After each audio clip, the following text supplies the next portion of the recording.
delicious. Well, we can't do a BYOC video without touching on espalier, you know, one of my favorite fruit tree styles. You can plant an espaliered tree almost anywhere in your yard and grow it in a very small space and get plenty of good fruit on it.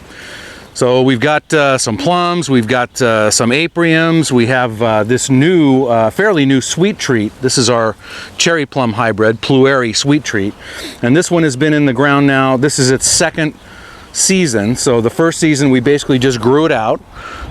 This winter it was espaliered out onto the wires. We're still missing an arm here, but we'll recover that. We'll try and pull one out of here this season and reestablish that arm. But you can see it's done very well, and it's just loaded with fruit. I mean, this is really a precocious variety, even for a tree that's only been in the ground for one full season. It's got a really nice crop of fruit on it. But we always want to keep these in check. We always want to keep these in balance. So this is one that's important to go through several times through the season and do a little bit of work on the structure itself. The arms are spread out well, but we're starting to get a lot of this vertical growth off of our horizontal arms. So I want to come back in now and just check some of that. And I'm not cutting it all the way down. I'm cutting it down and leaving 3 or 4 buds that can reestablish and put some new growth out. And also those are going to set some nice flowering wood for next season.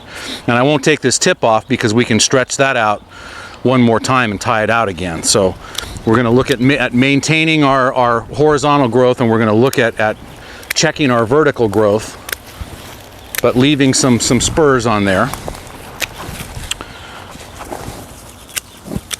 This is a really, really nice variety. It's done well in our trials pretty much everywhere we've put it.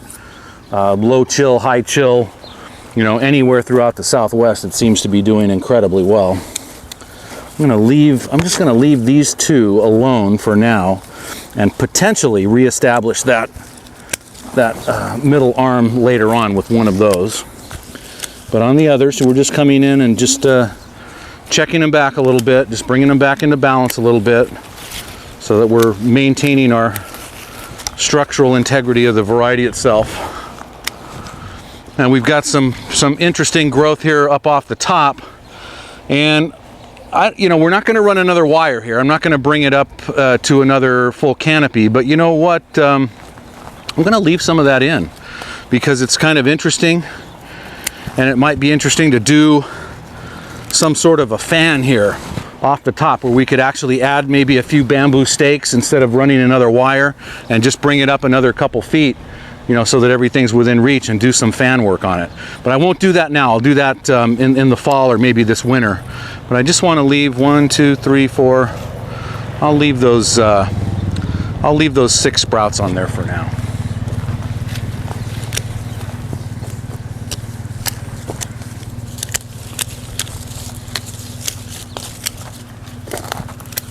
Yeah, this variety is really, really done well.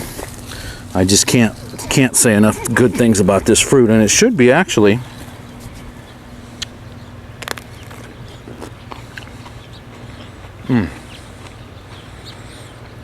It's right there. It's perfect. It's delicious.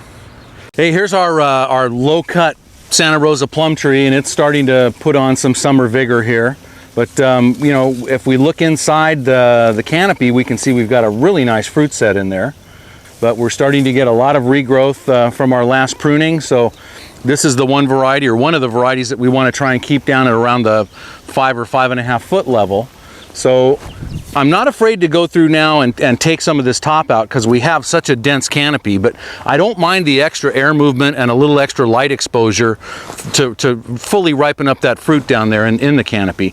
Now, I don't want to take it out enough where I'm going to open this tree up to sunburn, but we can certainly come back in now and just check some of this vigor. So I'm just going to take some of it out. And again, like I said, I'm not going to go around and try and hit every branch or hit every section of growth. I'm just going to come and do a little bit of thinning on here just to open it up a little bit more, and with the consideration that I'm going to come back in again sometime later in the summer and do this one more time, probably even a little bit more aggressively to keep the size down. So all I want to do right now is get a little bit more light exposure and a little bit more air movement so the fruit can ripen up properly, and just to kind of keep ahead on the summer pruning so that we're not letting anything get too big and out of balance.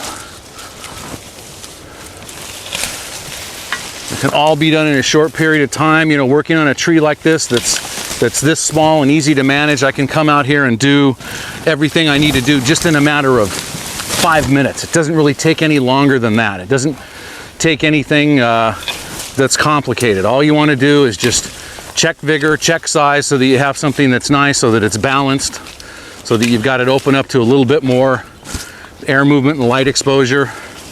Enjoy the fruit, let it grow out a little bit more, and then hit it again around middle of August or 1st of September.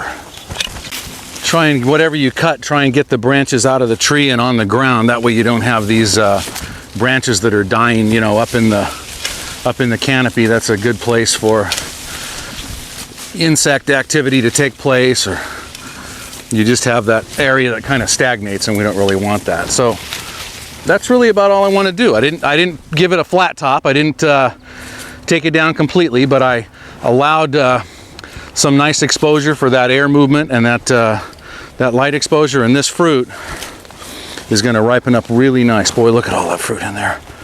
That's just loaded.